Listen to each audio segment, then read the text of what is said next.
What's up, guys? Today's public service announcement is going to talk about one of my most favorite things and one of my least favorite things, and that are Miatas and rust. And sadly, those two go hand in hand, at least here in the Midwest, where if they predict snow in 4 days, they're going to treat the roads now. So we've got two prime examples, two super rusty, crappy examples of both first and second generation cars. I'm going to show you every area in which they rust, kind of why they rust in those areas, the things you can do to prevent rust if you own one of these cars, and some things to look for if you're going to buy one. Just because there's no rust on the outside, that doesn't mean that the car is rust free.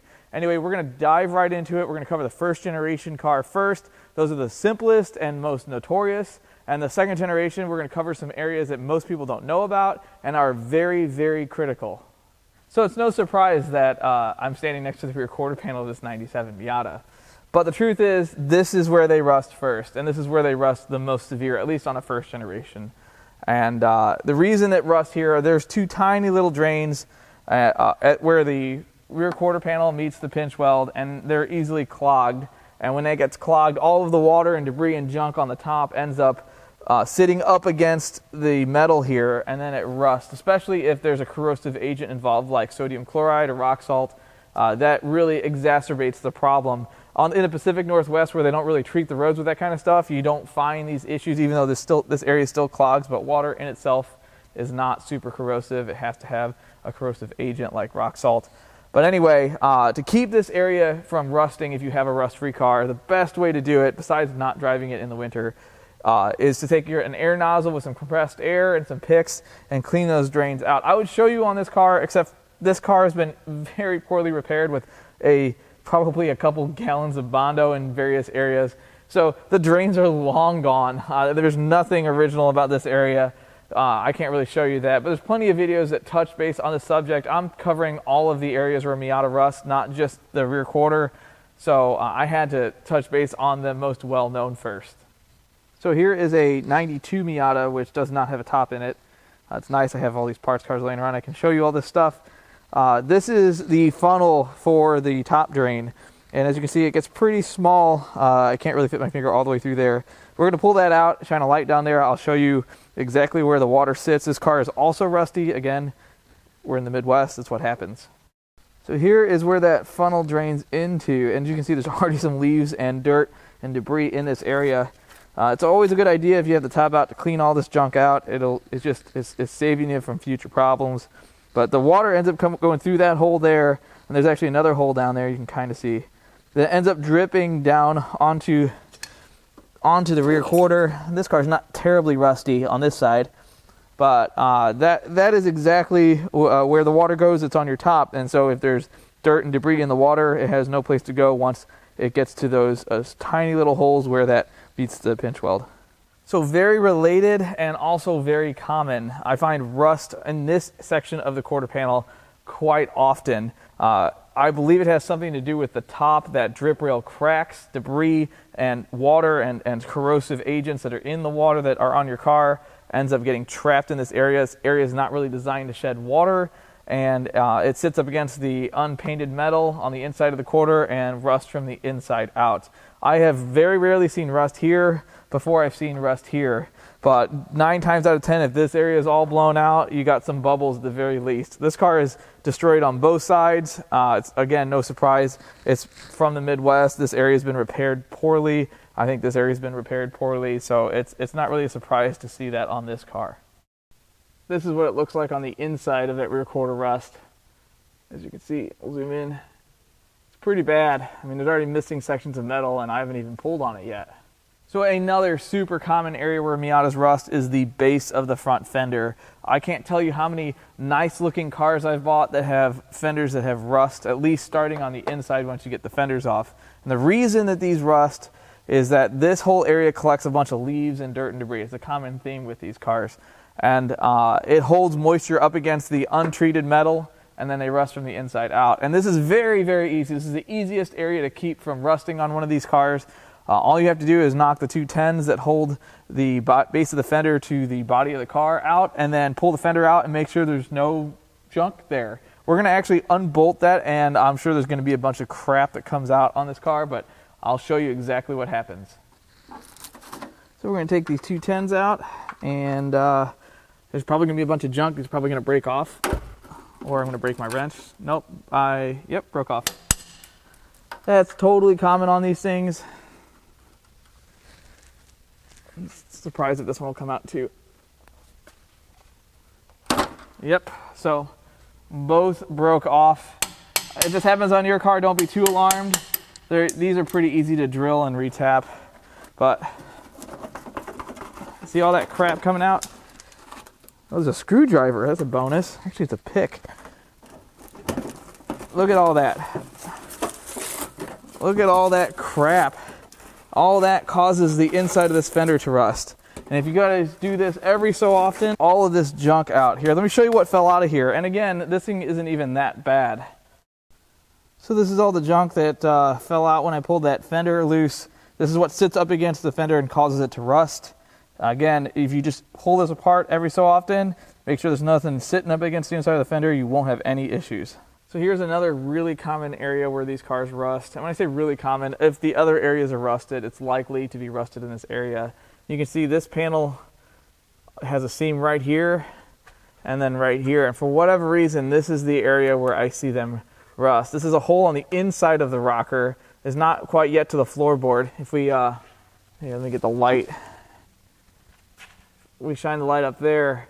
This is literally just the inside of the rocker rust at the bottom, and this is from water having no place to go. So another area to look for, just above the subframe. It looks like it's got a hide key up here. I'll have to get that out later. That's kind of cool. But this is where they like to rust. Again, water has no place to go. A lot of stuff gets thrown up from the wheels and tires while you're driving. And when they're rusty like this, that generally means that working on the suspension is a major pain in the butt. These bolts get frozen, you can't align it. You can't get these bolts out to save your life. Usually you got to cut them and put new bushings in the actual rear control arm. This is why rust is terrible. This is why you need to avoid rusty cars, or at least letting your car get rusty, because servicing a rusty car is just terrible. And as you can see, this car has been very properly modified. It's got a factory bicycle lock cable holding that crossfire muffler up, and then these bolts like to break off. Again, this car is a very poor example of a Miata, but it has very good examples of where they rust. Now, I'm not saying that it can't rust in other areas, but first generation Miatas typically rust in the areas I showed you, at least first. Of course, I've seen rust all over these cars, but it always starts in the areas that I showed you. But now we're going to get into second gen, which has there's a lot of surprises with the second gen and a lot of things that you really need to be careful with. So this is actually kind of heartbreaking. This is a 2001 LS. It has a 6-speed with a Torsen. It's fully loaded, all the bells and whistles that you can possibly get in an 01 Miata. And it runs and drives, actually. It needs an alternator and some clutch hydraulic work, and I could take it home. However, the rust is so bad that it's not that it's not worth fixing. It shouldn't be fixed. It could be, but it shouldn't be. And I'm going to show you exactly what I'm talking about. This is the most important part of this video because it has to do with safety and not just how it looks.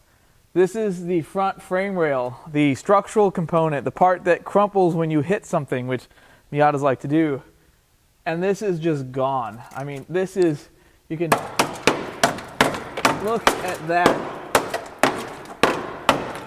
It's terrible. I mean, it's a hole. And this is where the sway bar mounts. This is a very critical component of the chassis. And it's gone. And I've seen this on so many NBs. NA cars never do this. I've never seen a front frame rail this rotted out on an NA. And they are much older. Something in the way that these cars were constructed, where there's probably two pieces of overlapping metal which trap moisture, or at least moisture was allowed to get to that area. And this is gone. I mean, that's terrible. This is a structural component, and it's rusted on the bottom. I mean, I could probably sink that hammer there too. You guys have to check this out. You have to look at your cars when you drive. Just if it's your daily driver, if you're going to go buy one, if you're going to go track one. This is so important because if you crash a car, and I've had cars, I'll show you if I can find pictures, I will post them. I've had cars that look like this, and then they've hit something in the front, and this folds up like like tissue paper. I mean, it offers no protection. There's no rigidity here. This is terrible. And I'm really surprised that this doesn't have more of it's not a problem with Mazda. There's not some weird lawsuit going on or some buyback, but this is not even a car from like the great north. This isn't from like Chicago. This is a St. Louis car that was driven in the winter. It has winter tires on it. And I really don't think there's anything you can do to keep this from happening if you subject your NB to rock salt. There's no excuse for this at all. This is, again, second generation cars rust a lot faster than first gen. And I think a lot of it has to do with how the metal was treated, where they put paint and primer and where they didn't, and also the actual construction of the car. But please, please, please check this out on a car that you're looking to buy, or if it's on your own car. Yeah, you can probably plate this up and it'll be all right. But so many people don't even know that this can rust here. It's scary, and it's not worth getting hurt in an accident in one of these cars. It's just not. It's not worth it. But that's not all. These cars rust in other areas as well. Some other, I wouldn't call them structural components, but still very important. And that is the battery tray. NBs rust all the time in the battery tray. See, NAs are flat. The battery sits up on top of part of the chassis, whereas an NB, they sank the battery to give you more trunk space, which is nice, but I'd rather have less trunk space and no rot and no chance of the battery falling out of the bottom of the car than one that's rotted. Here, let me show you on this Shinsen car. So this really is only half as bad as I've seen.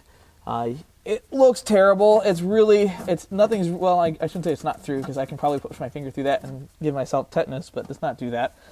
This area doesn't really have a proper drain, and as you can see, a lot of debris and filth, which holds moisture, will sit up against here. Also, when people don't tighten the battery down correctly, the battery's loose, and the battery tray will rub through the metal and cause raw metal to be exposed.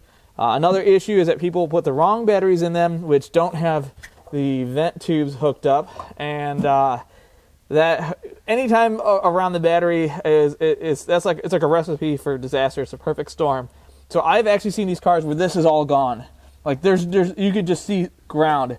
This whole area is gone. It's baffling that people let it get that bad, but it's not too bad to repair. You can do it with some sheet metal. But definitely an area to check if you're looking at an NB. But wait, there's more.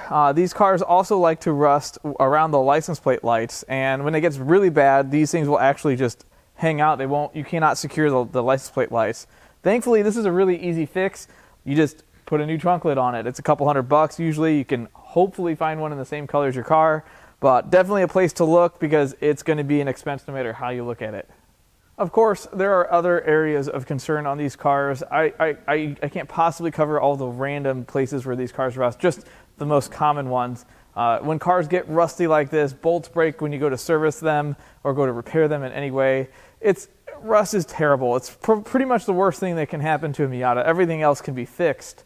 I hope you enjoyed this video. If you have any suggestions on other things I can cover on Miatas, I've had probably 60 of these cars. I am also looking to buy one to keep. I've had a bunch to fix and sell, but I'm kind of a color snob. I really want a Marina Green 97 M Edition, so if you've got one that doesn't have any rust, hit me up. Anyway, hope you enjoyed the video. Don't forget to subscribe. I've got all kinds of car videos that you might actually like.